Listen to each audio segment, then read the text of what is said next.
Oke teman-teman, selamat siang, salam budaya, rahayu rahayu rahayu sagung dumadi. Untuk kali ini kita akan napak tilas, yaitu tepatnya di situs budaya, yaitu situs Umpak Songo.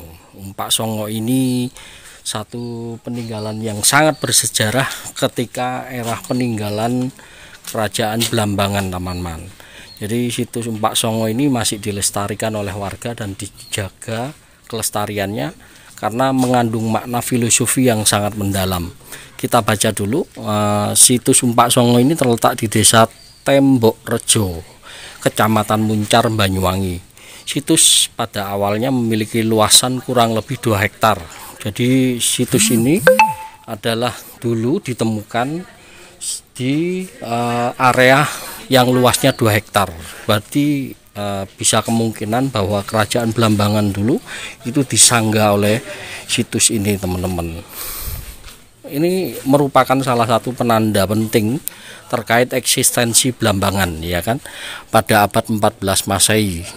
Berdasarkan prasasti Balawi 1227 Saka atau 1305 Masehi. Kemudian situs ini kemudian digunakan kembali pada masa kolonial ketika pasca pemberontakan Jogopati 11 Oktober tepatnya tahun 1772 terhadap penduduk penjajahan yang terdiri dari koalisi VOC antara Mataram dan Madura. Itu dulu waktu zaman penjajahan kolonial. Situs ini berupa struktur bekas pendopo yang menyisakan 49 batu besar dengan 9 bahasa Jawa atau Songo. Batu ini diantaranya berlubang di tengah. Kesembilan batu inilah yang diduga kuat berfungsi sebagai penyangga tiang atau umpak, ya kan. Jadi dulu pendopo besar atau pendopo kerajaan itu disanggah oleh tiang ini atau disanggah oleh umpak ini. Pendopo ini pada masa kolonial juga digunakan untuk tempat pelantikan Bupati Blambangan pada saat itu, yaitu namanya Mas Alit yang berjuluk Raden Tumenggung Wiraguna. Mas Alit dipilih menjadi bupati oleh VOC karena ia belum pernah menjalin kontak dengan Bali yang memainkan peran penting pada pemberontakan Jogopati. Oke, kita akan explore vlog terus di situs Umpak Songo. Kita akan masuk di dalamnya, dan ini bagian tampak depan. Di situs Umpak Songo ini keberadaannya di tengah-tengah perkampungan warga di Tambak Rejo, Desa Tambak Rejo, tepatnya Desa Muncar, teman-teman. Oke, kita akan masuk ke dalam, kita akan lihat situsnya. Oke, kita akan lanjut masuk ke dalam situs Umpak Songo. Ya, seperti ini, teman-teman. Jadi di dalam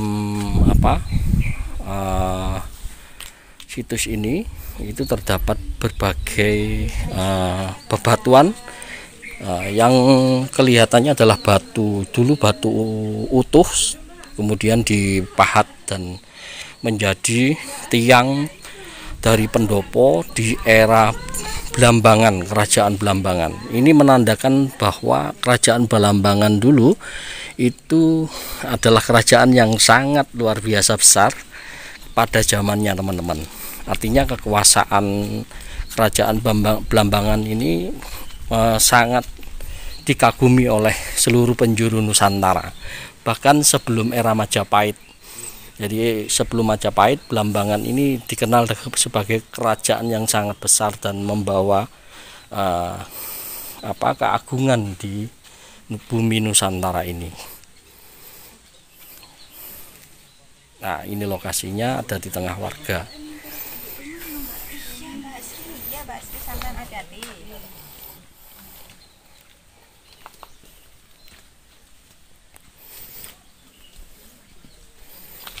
Kita hitung 1, 2, 3, 4, 5, 6, 7, 8, 9, 10, 11, 12, 13. Banyak, bahkan yang di sekitarnya itu masih terdapat umpak yang tengahnya itu lubang seperti ini, teman. Ya, semuanya umpak memiliki lubang di bagian tengah atas. Ini kearifan atau kebesaran kerajaan Blambangan dulu. Ya.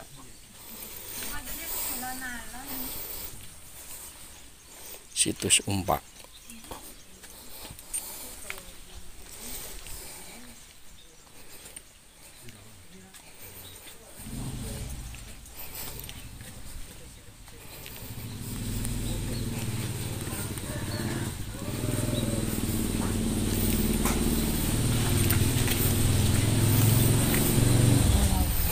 Oke.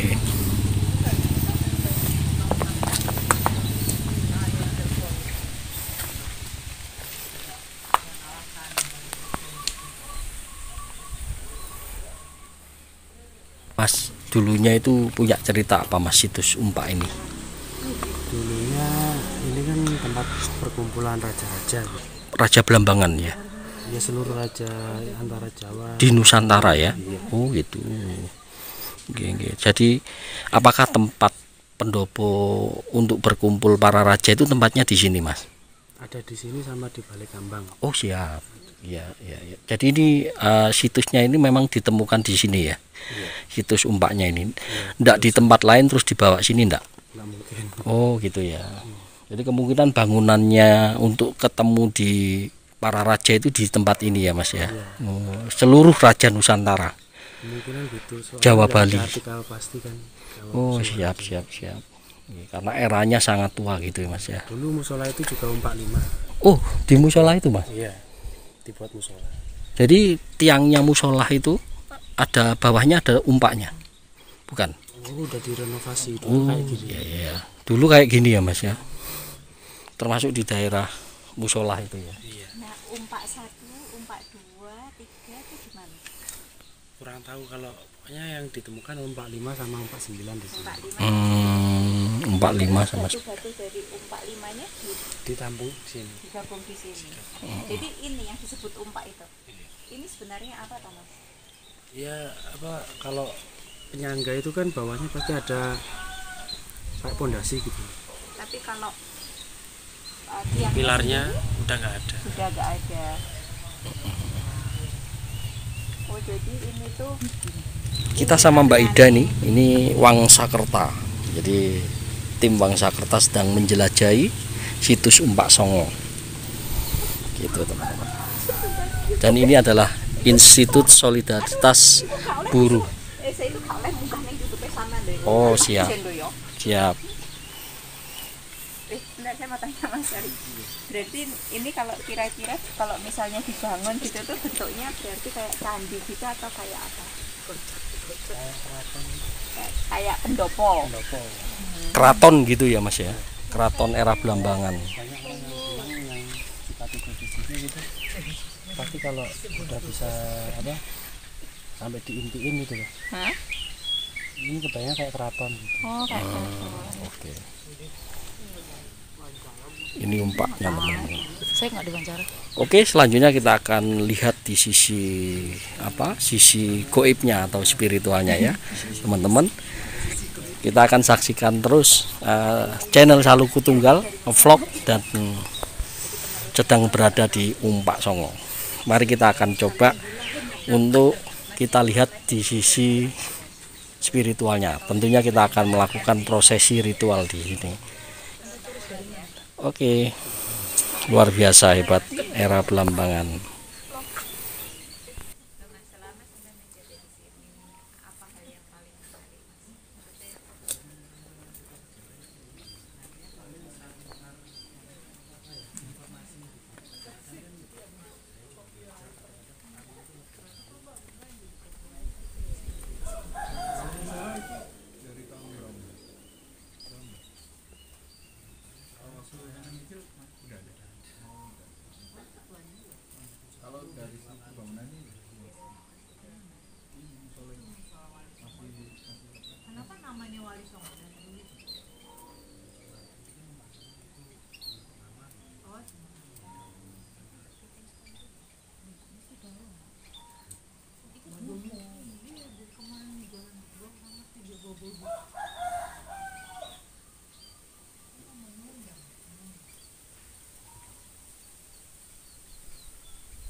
Oke teman-teman, salam budaya Rahayu, Rayu Sagung Dumadi. Kita sudah melaksanakan proses ritual di situs Umpak Songo. Saya tadi mendapat kalau orang Jawa dulu bilang itu sasmito. Ketika waktu proses medi tadi, saya diberikan sebuah gambaran bahwa tempat ini dulu ketika Raja Brawijaya V itu melakukan misi kenegaraannya sehingga berangkat ke Bali. Itu karena ada hubungannya dengan Wali Songo, saya nangkepnya tadi bahwa ketika Wali 1, Wali 2, Wali 3 sampai 8 itu gagal untuk mengislamkan bumi Nusantara, maka dia konsolidasi teman-teman, sehingga kehadiran Raden Said, yaitu Wali Songo yang ke-9, itu dia mendapatkan misi mengejar neneknya, yaitu Raden Brawijaya V, ketika waktu misi kerajaan lari ke mau mengadakan pertemuan di Bali. Sunan Kalijogo kemudian mengejar Raden Brawijaya V itu, ketemunya di tempat sini. Jadi ketika Raden Brawijaya V itu melakukan proses misi kenegaraan ke Bali, sama Sunan Kalijogo itu dikejar sampai ketemu di Blambangan, sehingga di tempat ini gambarannya tadi begitu, sehingga terdapat negosiasi antara Brawijaya V dengan Kanjeng Sunan Kalijogo. Jadi Sunan Kalijogo mendapatkan misi dari Wali Wolu itu untuk mengislamkan, mengajak Brawijaya V untuk masuk agama Muslim. Karena kalau mau menyebarkan Islam di Nusantara, rajanya harus dipegang dulu. Nah, tempat ini saya mendapat gambaran tadi ketemunya antara Sunan Kalijogo dengan Raden Brawijaya V. Nah, Raden Brawijaya V itu didampingi oleh guru spiritualnya, itu namanya Sabdo Palon dan Noyo Genggong. Nah, ketika Raden Said Brawijaya dan Brawijaya V ini berkomunikasi untuk diajak kembali ke Keraton Majapahit, karena disuruh oleh bapaknya untuk mengislamkan mbahnya, neneknya, kakeknya, itu untuk masuk agama Sukci, yaitu agama Islam tadi. Tapi Raden Brawijaya V menolak untuk diislamkan oleh Kanjeng Sunan Kalijogo, karena dia adalah ratu tanah Jawa dan tidak akan mungkin dia masuk Islam. Tapi ketika itu, dari gambaran tadi itu Kanjeng Sunan Kalijogo mengancam kakeknya, ketika jenengan tidak pulang ke keraton, maka silahkan, ini saya bawa pusaka namanya keris, silahkan saya dibunuh di sini saja, karena bapak memerintahkan untuk sampean kembali ke keraton untuk merasuk agama Sukci. Tapi ketika itu akhirnya karena cucunya karena Sunan Kalijogo ini cucunya, kemudian mau nggak mau Brawijaya V mau masuk Islam karena diancam mau dibunuh dengan pusakanya. Karena Kalijogo kalau pulang nggak bawa Brawijaya V, kakeknya itu akan minta untuk dibunuh. Nah, akhirnya mengalah Raden Brawijaya V. Terus kemudian didampingi oleh Raden Brawijaya V ketika di tempat ini itu didampingi oleh Sabdo Palon sama Nyoyo Genggong. Nah, ketika Raden Brawijaya mau diajak pulang ke keraton, akhirnya Sabdo Palon ini menyabda. Jadi menyabda, kowe iku ratune tanah Jawa, kok gelem diajak ngerasuk agama Islam, agama yang dari Timur Tengah itu. Wis nek ngono saiki pisahan wae. Jadi Sabdo Palon sama Nyoyo Genggong mengingatkan Brawijaya V, akhirnya nggak kena, akhirnya pisahannya di sini. Tapi dia menyabda, Sabdo Palon itu menyabda, wis cukup, ketika kamu ikut ke keraton dan masuk ke agama Islam, kamu tak kasih waktu 500 tahun. Jadi 500 tahun dari sini, ketika Brawijaya V pulang ke keratonnya dengan Kanjeng Sunan Kalijogo, Sabdo Palon menyabda, 500 tahun kelak nanti bakal saya tagih, anak cucu saya akan saya kembalikan ke agama Budi. Jadi di sini tempatnya teman-teman. Kalau menurut penglihatan saya tadi, tapi itu jangan percaya saya 100%. Tapi literasinya nanti kita akan cari di beberapa sumber lah, tapi menurut waktu proses ritual di sini tadi gambarannya begitu. Ketika ketemunya Kanjeng Sunan Kalijogo, Raden Said dengan Brawijaya V, kemudian Sabdo Palon ini menyabda 500 tahun nanti anak putu saya akan saya kembalikan ke agama Budi lagi. Jadi dulu Brawijaya V itu agama Jawa, kemudian dipaksa Kalijogo untuk masuk Islam. Nah, kemudian akhirnya Sabdo Palon tidak terima. Saya akan kembali ke alam Sinyoluri. Alam Sinyoluri itu alam lelamunan, alam para dewa.